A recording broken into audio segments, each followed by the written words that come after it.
예, 오래 기다리셨고 좀 늦어졌습니다. 인쇄기가 고장이 나가지고는 비상으로 하려고 하다 보니까 그냥 시간이 많이 지연이 됐네. 자, 오늘은 이 욥기 28장을 다 같이 피셔서 욥기 28장 말씀을 나누도록 하겠습니다. 욥기 28장 말씀, 욥기 내용이 다 쉽지 않지만 욥기나 시편 이런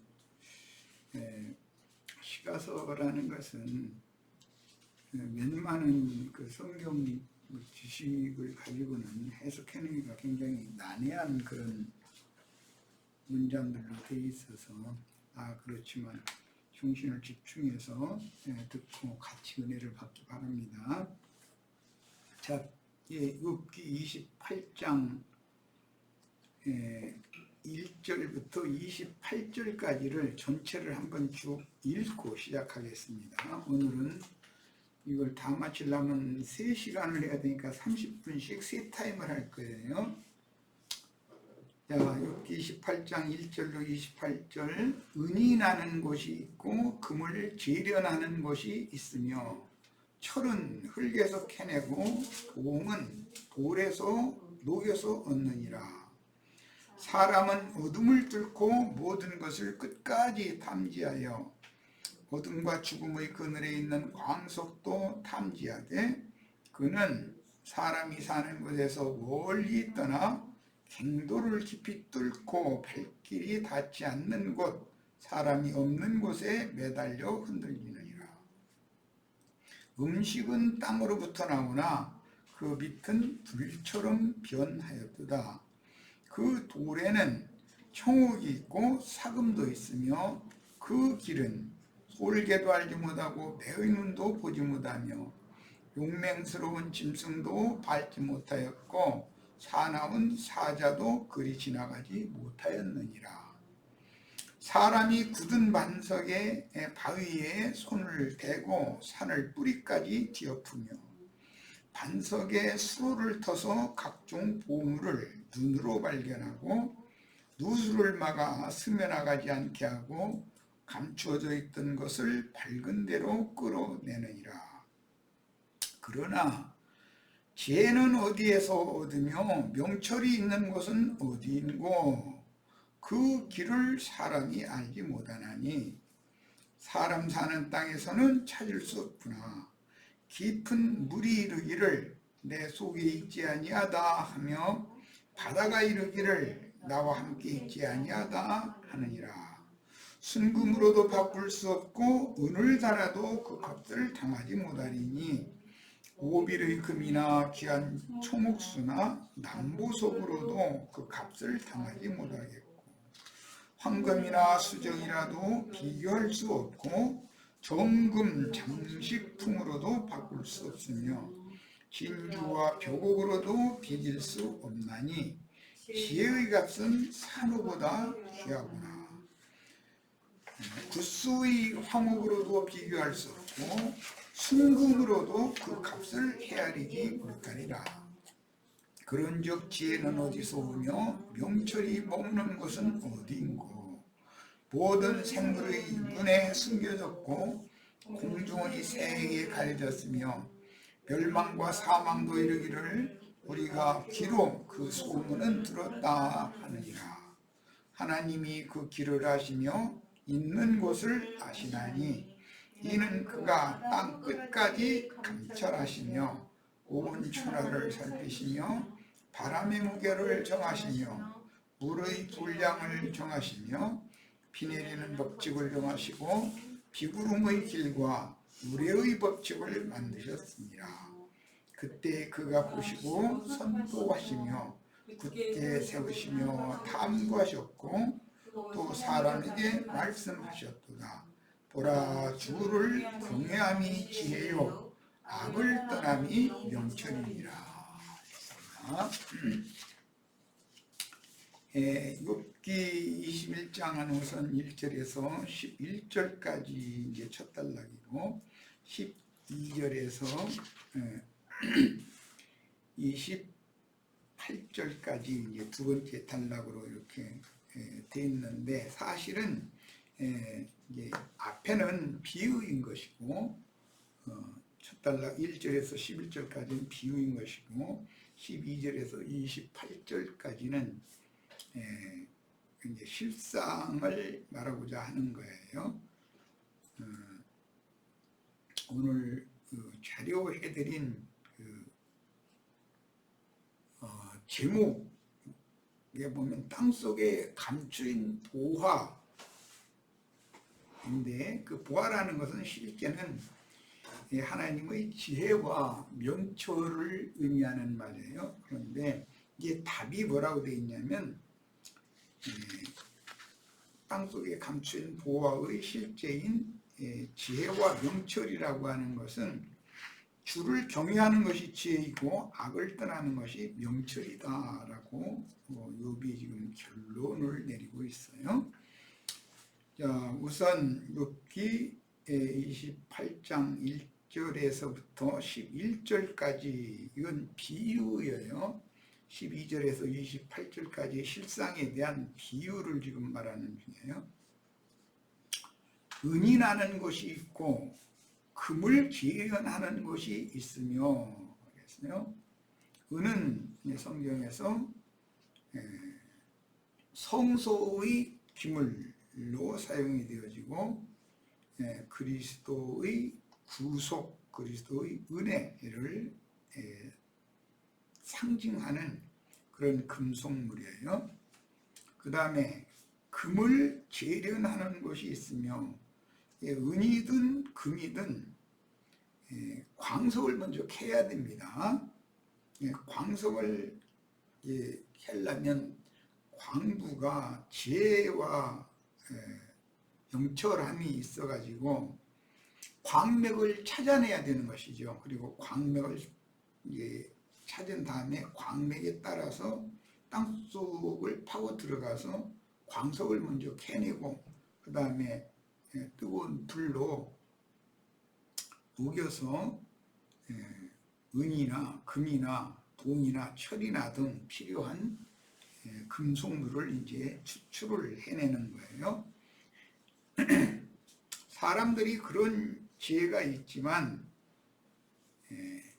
하나님을 아는, 하나님의 지혜와 영철을 얻는 길은 너무 모르고 있다. 이제 이것을 욥이 그 친구들에게 말하고자 해서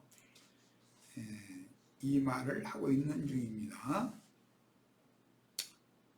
자, 철은 흙에서 캐내고 동은 돌에서 녹여서 얻느니라 그랬어요. 흙이라는 것은 겉사람 육신의 몸을 지금 상징하는 말이고, 돌은 돌에서 녹여서 얻는다 그랬는데, 신비라고 그래서 이것은 마음의 중심인 영. 근데 첫사람의 영은 활동력이 없는 죽은 상태이죠. 양심상 죽어 있기 때문에. 그렇지만 그 사람의 그 몸 속에 또 하나님의 호흡으로 불어넣어 주신 속사람이라고 하는 영혼이 있는데, 그곳에는 보화가 감춰져 있는 것이라는 거예요. 그래서 사람의 육신의 몸만 가지고, 겉면만을 가지고, 즉 외모로 욥을 보면서 정죄하고 함부로 판단하던 친구들이 자칭 지혜가 있고 명철한 자인 걸로 자긍하고 있는 것에 대해서 욥이 너희는 하나님의 참 지혜, 또 하나님으로부터 빛을 받아서 밝아진 명철이 너희는 사실은 없다. 그것은 마귀의 사자들로부터 온 거짓 지혜요 거짓 밝음이다. 광명을 가장하여 사람에게 접근해서 거짓말로 사람을 미혹했을 때 그것에 꽉 붙잡혀 버리면 욥이 볼 때 욥의 친구들처럼 돼가지고 영은 죽은 상태고 그 마음이 굳어져서 완악해진다는 것이죠. 그러면은 참 지혜이시며 명철이신 그리스도를 찾고 얻는 길이 막혀버리게 되는 것이다. 이걸 지금 말하고자 하는 거예요. 도움은 돌에서 얻는다 이랬는데 이것은 속사람을 말하는 거예요. 철은 흙에서 얻는다 그랬는데 신명기 28장에 보면 아담 세기의 땅과 하늘은 저주가 임했어요. 그래가지고 땅이 철이 되고 또는 하늘이 철이 된다 이런 표현이 나왔어요. 그러니까 아담 세계의 처음 하늘과 처음 땅은 모두 완악하기만 하지 쉽게 녹나고 썩는 그런 상태다. 철이라는 것은 쉽게 썩고 독이 나는 것이 특징이죠. 그런데 그게 강하기는 또 강하단 말이에요. 옛사람의 상태를 이렇게 비교하는 거예요. 자, 이제 3절입니다. 사람은, 이건 이제 광부를 말하는 건데, 광부는 예수님이에요, 사실은. 어둠을 뚫고 모든 것을 끝까지 탐지하여 땅속으로 들어갈 수 있다, 이 말이죠. 그리스도는 구속을 이룬 다음에 그 영이 되어져 가지고 완악한 사람, 육체가 된 사람의 마음과 심령 안으로 들어올 수가 있어요. 여기서는 지금 비유로 광부가 광석의 광맥을 찾아내 가지고 그 광석을 해내기 위해서 땅속으로 파고 들어가는 것으로 비유를 했어요.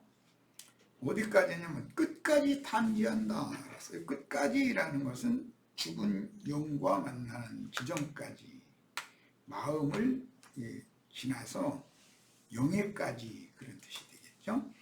어둠과 죽음의 그늘에 있는 광석도 탐지하되 그랬어요.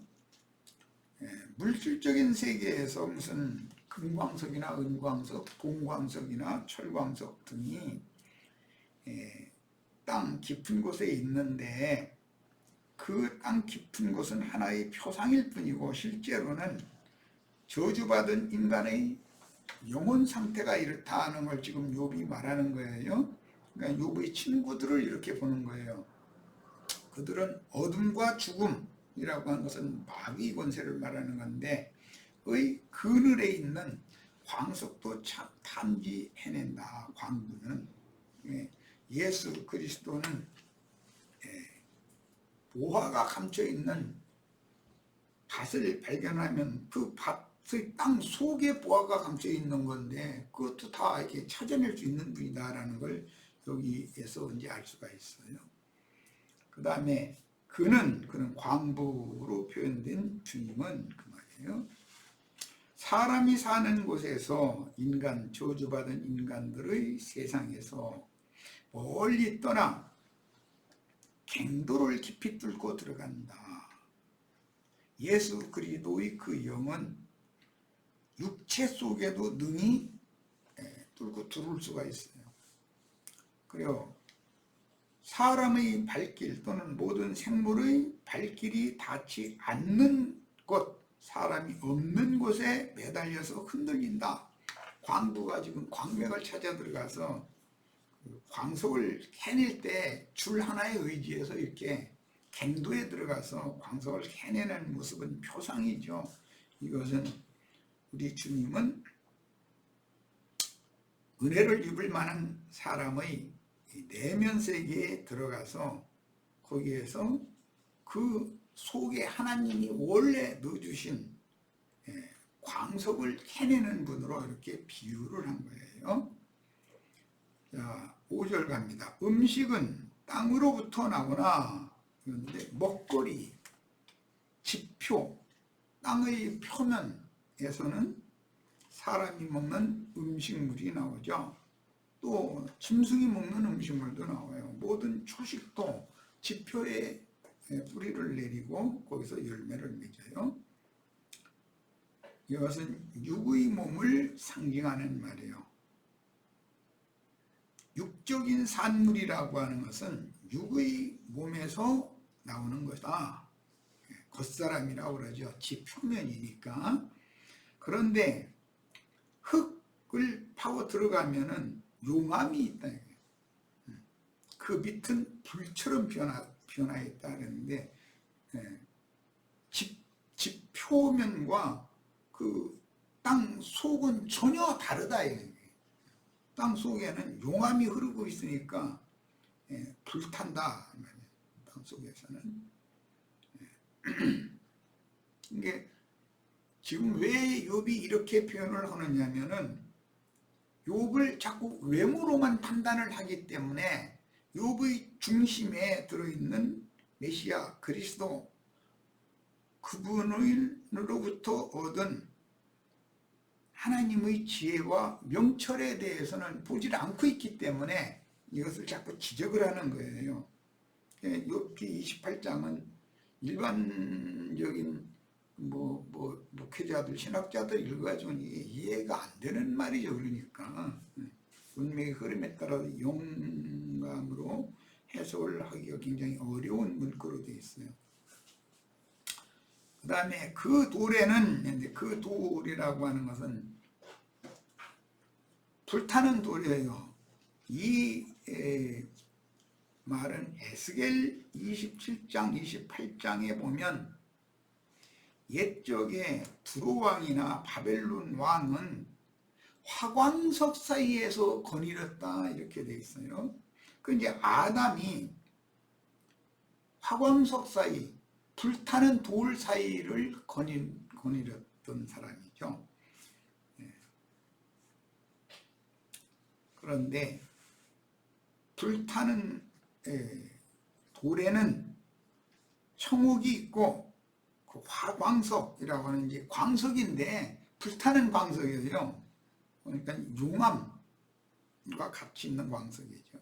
그 속에 청옥이 감춰져 있고 또 사금도 그 속에 감춰져 있고, 우리 형제 자매님들의 신비라고 하는 것, 땅의 흙으로 티끌로 사람을 지으시고 그 코에 생기를 불어넣어서 산 혼이 되게 하신 그 속사람이라고 하는 것은 돌그릇인데 이게 비밀이다 이거예요. 그 속에는 하나님의 성전, 하나님을 섬기는 대접이나 그릇들을 만드는 재료인 금과 은과 동 등을 포함한 돌이 들어있는 거다. 그런데 그 돌이 캐서 재련해서 금, 은, 동 이런 것들을 재련해서 추출한 다음에 하나님의 성전 건축에 드려지면 그것은 산돌이고 보배로운 산돌이지만 광석으로 있는 돌은 죽은 돌이다. 생명력이 지금 없는 거예요. 욥은 이제 이런 것을 염두에 두고 내가 하나님 앞에 연단을 받은 후에는 종금이 되어서 나온다 라고 표현을 했어요. 그러니까 연단 과정이라는 거 재련하는 과정이다라는 걸 알 수가 있는 거예요. 그런데 왜 이런 말을 욥이 하느냐면은 나는 지금 이런 보화를 추출해내기 위하여 재련소에다 넣고 뜨거운 불로 지금 녹이는 것이 뭔가를 하나님께 지혜와 명철을 받아가지고 알고 있지만 너희는 나와 같은 이런 인생의 삶에서의 경험이 없기 때문에 나를 외모로만 본다. 나를 겉사람만 보지 말아라. 지금 그걸 말하고자 해서 그러는 거예요. 자, 그리고 그 길은, 이 말은 광석을 캐려면 뜨거운 용암이 흘러나가는 그런 곳을 찾아 들어가서 광맥을 찾아서 들어가서 캐야 되는 거예요. 광맥을. 이것은 영은 영의 생명줄이라는 것이 있다. 금을 함유하고 은을 함유하고 동을 함유하는 거예요. 그런데 겉사람은 철만 함유하고 있다는 거예요. 겉으로는 강팍한데 완고한데 사실은 쉽게 녹나고 쉽게 부식돼 버리는, 썩어버린다. 그것을 그래서 성전에서는 철은 쓰지를 않는 거예요. 마당에는 동을 쓰고 성소에는 은을 쓰고 지성소에는 금을 써요. 항상 그릇도 철그릇은 쓰질 않아요. 가나안 족속들이나 철병거나 철기를 사용을 하지, 하나님의 백성들은 청동기나 은이나 금을 사용해요. 이런 것을 이해를 잘 하셔야 출애굽기의 그 성막론이라고 기독교계 흔히 말하는데 그걸 이해할 수가 있습니다. 그것은 성막이라는 것은 인자이신 예수를 말하는 것이고 예수와 연합된 나 자신이 성막이 되는 얘기를 하는 거예요. 자, 그 길은 솔개도 알지 못하고, 여기 나오는 솔개나 매 이런 것들은 날짐승 중에서 높은 곳에서 저 아래 지면에 있는 뭐 쥐나 뭐 어떤 솔개나 매가 잡아먹을 수 있는 작은 것의 움직임도 다 볼 수 있는 원시한 눈을 가지고 있는 것이 특징이죠. 그런데 집 표면에서 움직이는 것밖에 솔개나 매도 아무리 눈이 밝아도, 이 말은 솔개나 매라는 것은 이제 부정한 날짐승인데 욥의 친구들을 염두에 두는 말이에요. 너희가 높은 구름에 올라서 하나님과 비례하고 있고 그러고 모든 것을 다 밝히 보는 것처럼, 그렇지만 너희 눈은 땅 속을 못 보고 있는 거야, 이 말이에요. 지금 집 표면만 보고 있는 거죠. 그래서 그 길은 광석, 보석, 금이 감추어진 곳으로 나가는 길, 즉 광맥이 이렇게 쭉 뻗어나가는 이제 그 길인데, 예수님이 그 아브리께로 나가는 길이죠. 그런데 그 길은 이게 생명길이라고 그러고 하나님의 영광 앞에 나가는 이 새롭고 산 길인데, 길은 솔개도 매도, 즉 욥의 친구들이 아무리 밝은 눈으로 지혜와 계시 유형을 받은 것처럼 다 온 우주의 모든 것들을 다 깨닫는 것처럼 하고 있지만, 욥이 보기에는 너희는 소경들이야, 그 말이에요. 왜? 나의 겉면만, 내가 이렇게 하나님 앞에 침을 당해서 많은 연단받고 이렇게 된 상태, 이것만 보고서 나를 네가 하나님 앞에 범죄했으니까 그랬지, 이렇게 하면서 정죄하고 있지, 너희는 소경들이야, 이 말이에요. 매의 눈도 보지 못하며, 그러니까 욥의 친구들이 많은 사람들을 인도하면 같이 구덩이에 빠지게 마련이죠. 그 사람들이 소경이니까. 마음 눈은 밝혀지지 않은 사람들이라는 말을 하는 거예요. 용맹스러운 짐승도 밟지 못하였다. 용맹스러운 짐승, 사나운 사자, 이런 것들이 그 땅속의 광석을 캐내는 그 땅 속은 밟아본 적이 없다. 집 표면만 돌아다니지. 너희는 내가 볼 때는 용감한 짐승에 지나지 않고, 용감한 짐승이라는 건 무식하면 용감한 거니까, 사람이라는 게 이제 그 비아냥거리는 말이죠. 사나운 사자도 그리로 광맥이 땅속에 이렇게 뻗쳐나가는 그 길로는 사나운 사자도 지나가지 못했다. 욥의 친구들을 용맹한 짐승, 사나운 사자로 보는 거예요. 무지한 짐승으로 보는 거예요, 욥이. 자, 그 다음에 9절로 갑니다. 사람이, 이것은 광부이신 그리스도를 말하는 거죠. 하나님. 욥이 믿는 하나님 메시아죠. 굳은 바위에 손을 대고 산을 뿌리까지 뒤엎으며 뭐 광부가 산속 저 깊은 곳까지 파가지고서 헤쳐놓는 그런 건 표상이죠. 이것은 내 속에 어떤 것들이 들어있는지, 껍데기에는 부패한 것들이 가득하고 그걸 헤집고 들어가서 광맥을 찾아내가지고 찾아서 보면 하나님이 쓰기에 유익한 속사람 속에는 광석돌이 다 들어있다 이거예요. 그러려면 다 해집어서 뒤집어 버려야 되잖아, 땅을. 이제 주님의 손에 의해서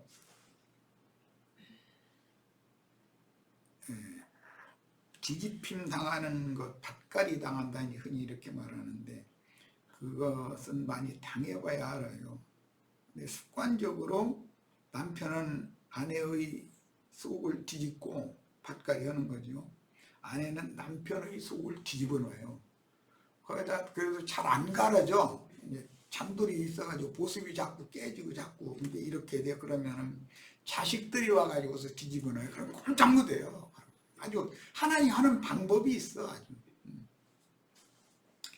교회 생활 가운데서도 세상 사람들이 이렇게 쟁기질하려고 그러고 타작하려고 그러고 뒤집으려고 그러면은 안 받아들이죠. 아무 나와 상관이 없으니까. 그러니까 세상에서는 구원이 안 되는 거예요. 그런데 교회에 들어오고 나면은 적수가 딱 있어. 반드시 어떤 사람에게는 어떤 사람이 적수요. 그래가지고 그 사람을 그렇게 괴롭혀. 그런데 왜 계속해서 괴롭힘을 당하느냐? 가리가 안 되고 타작이 안 되니까 그러는 거야. 완전히 뒤집어져 버리면, 뒤집혀져 버리면 속사람이 드러날 거 아니에요. 그런데 속사람을 감추고 이렇게 자기의 부족함이나 약점이나 이런 것들은 자존심이라고 하는 것 아래에 싹 감춰놔두고서는 하나님은 그걸 들춰내려고 그러는 건데, 그것이 드러나는 것을 그렇게 자꾸 사람들은 싫어하고 그러죠. 그 말은 에덴 동산에서 뱀의 말을 듣고 금령의 나무 실과를 따먹고 나서 눈이 밝아지니까 마음 눈은 감기고 육신적인 눈이 밝아진 거예요. 그게 뱀의 지혜와 지식이 들어온 거예요. 하나님의 지혜와 지식은 없어져 버리고 감춰져 버리고,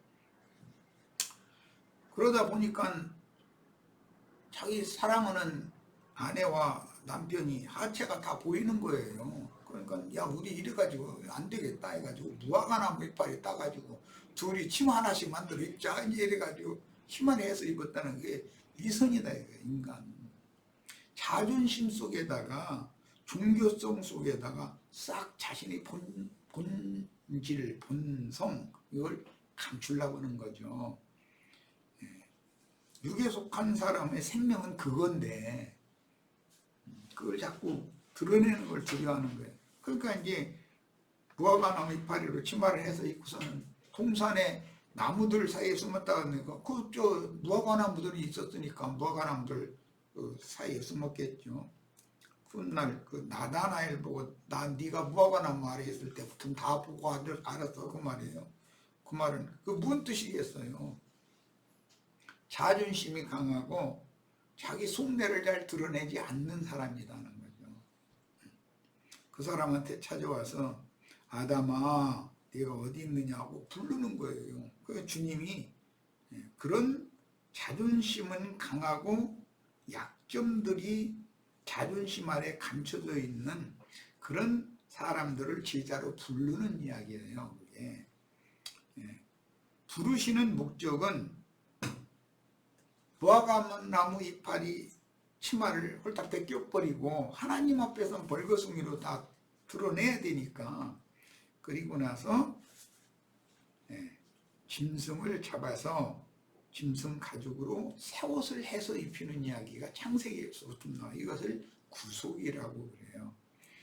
그러니까 특히 이제 그 자매님들이 그 형제들보다는 자매님들이 자꾸 움츠리고 감추는 걸 좋아하죠. 그건 이제 태생이 그래서 그래요. 근데 여자가 또 너무 까발리면 가치가 없잖아요. 타고난 이제 그게 뭐라고 하나 처녀성을 보존하고 지키고자 하는 그런 성품을 여성들에게 넣어줬기 때문에 표상적으로 봐도 그렇다는 거예요. 예. 그 다음에 뒤엎는 것은 산 뿌리까지라고 하니까 저 깊은 속내까지 드러나도록 다 뒤집어 버려야 된다 이 말이죠. 하나님이 광부이신 주님이라 그걸 하실 수 있는 거예요. 그 목적은 회개시키려고 그러는 거예요. 반석에 수로를 터서 각종 보물을 눈으로 발견하고, 반석에서 물이 나와서 마시는 이야기가 이제 이스라엘 역사에 반복해서 나오는데, 이것은 이 반석은 그리스도를 말하는 거예요. 거기에 물기를 터가지고 각종 보물을 그분의 눈으로 발견해낸다. 각종 보물이라고 여기 되어 있는데 골로새서 2장 2절로 3절을 읽고 오겠습니다. 바울 사도가 이것을 깨달았죠. 자, 골로새서 2장 2절로 3절 읽고 오겠습니다. 이건 너무 중요한 구절이기 때문에 그런 거예요. 읽자고 하는 거예요. 자, 본인의 성경으로 다 찾으셨죠? 이는 그들로 마음에 위안을 받고 사랑 안에서 연합하여 확실한 진리의 모든 풍성. 여기에 그냥 진리라고 하지 않고 확실한 진리라고 이렇게 표현을 할 때, 수식어를 붙일 때는 바울 사도가 불분명한 지식에 잡혀서 욥의 친구들처럼 영적으로 교만하고 완악해져서 굳을 수가 있다는 거예요. 그러면 하나님을 경외하는 것 같지만 그게 하나님을 경외하는 것이 아니고, 그 다음에 악에서 떠난 사람인 것처럼, 자기가 악에서 떠난 사람인 것처럼 그렇게 하지만 사실은 사망과 어둠, 죽음의 그늘에 숨어 있는 자인 것이고, 마귀 권세에 붙잡혀 있는 자예요. 그걸 욥기가 지금 드러내는 거예요. 자, 이제 더 읽어 나가겠습니다. 확실한 이해. 성경을 깨달을 때는 불분명한 이해를 가지고서 있어가지고는 증인이 될 수 없는 것이죠. 뭐든지 확실하게 이해를 하고 있어야 돼요. 그럼 그런 확실한 이해, 이건 지혜와 계시의 영이신 주님이 명철함을 주셔야만 이게 되는데, 영의 감동으로나 이게 되는 일인데, 모든 풍성함과 하나님의 비밀인 그리스도를 깨닫게 하려 함이니, 그 하나님의 비밀인 그리스도 안에는, 그 안에는 지혜와 지식의 모든 보화가 감추어져 있느니라 그랬어요. 그러니까 예수 그리스도는 우리의 보물창고다. 이것을 확실하게 깨달아야 돼요. 하나님의 비밀인 그리스도를 안다는 것은 주님이 나를 알고 내가 주님을 알 때 이제 완전히 아는 건데, 안다는 것은 그분이 모든 것의 모든 것이며 하나님의 성전의 실제이며 금그릇이고 또는 은그릇이 그분이다. 가장 각종 하나님을 섬기는 귀한 그릇은 예수 그리스도다라고 확실하게 알아야 되는 거예요. 확실하게. 자, 그런데 우리가 주님을 그렇게 발견하는 것처럼 주님은 우리 속에 그런 재질, 그런 광석이 감춰져 있는 것을 발견을 하시고 나서 모든 것을 팔아서 그 땅을, 그 밭을 사는 거예요. 이제 사면 당연히 농사만 짓는 것이 아니라 땅속에 들어있는 광석 캐내가지고서 재련하겠죠. 누수를 막아. 이 누라는 말은 샌다는 누자예요. 물이 샌다. 누수를 막아 반석에서 흘러가는 그 물이 광석을 캐내는 데까지 흘러 들어가지고 물이 차면 광부가 일을 할 수 없잖아요. 누수를 막아서 스며나가지 않게 하고 감추어져 있던 것을 밝은 대로 끌어내느니라. 산뿌리까지 다 뒤엎는 목적은 그 안에 감춰져 있는 모든 것들을 밝은 대로 끌어내려고 그런 것이죠. 이 사람이 하나님 앞에 구속받은 사람이에요. 회개하고 용서를 받은 사람이에요. 그러면 각자 자신의 겉모습은 뭐 그럴싸한 사람이다 이것을 보지 말고 나의 마음과 마음 중심인 신앙 양심이 실제는 상태가 어떤가를 본 사람이나 깊이 뉘우치고 회개할 수가 있고, 그 사람이 지금까지는 죽은 돌, 생명력이 없는 돌이었지만 광석이다 이거예요. 금이 나올 수 있고 은이 나올 수 있고 동이 나올 수 있는 광석이요. 겉사람으로 강한 것은 흔히 세상에서 말하는 대고집을 누가 당하느냐 그러는데, 사람은 못 당하지만 하나님은 당하죠. 하나님 아직 안 만나서 그런 소리 하는 거예요. 하나님 만나면은 녹나가지고서 하나님의 손가락으로 이렇게 한번 툭 건드리면 뚝 부스러져 버려. 그러면서도 큰 소리는 빵빵 치는 거예요. 이게 욥의 친구들이 그런 상태였다는 거예요. 그래서 주님은 산 뿌리, 그 용암이 막 불타고 있는 그것을 지나서까지 광석을 발견하고 그걸 캐내가지고 이제 지상으로 끌어올려 버리는 거예요. 이제 지상으로 끌어올리면 당연히 재련소에다가 갖다 넣고서 그 돌 이제 긁대야 되잖아요. 이것이 지금 욥이 당하고 있는 갑작스러운 재난이다 이 말이에요. 자, 첫 시간 여기까지 해서 마치겠습니다.